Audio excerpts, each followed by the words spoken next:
கடவுள் சொல்வதை நம்புங்கள். அதுதான் உங்கள் இரக்கம், அதுதான் உங்கள் வலிமை.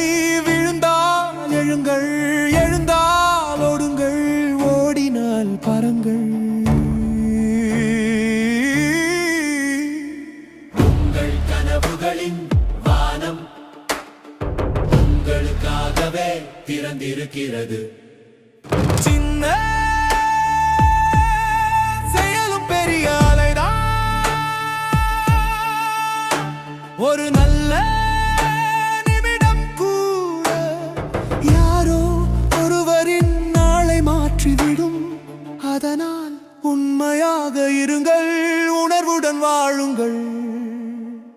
உலகத்தில் ஒரு அழகான தடம் வையுங்கள். நீங்கள் தான் இப்போதின் தீபம், நாளையின் திசை, எதிர்காலத்தின் பாடல்.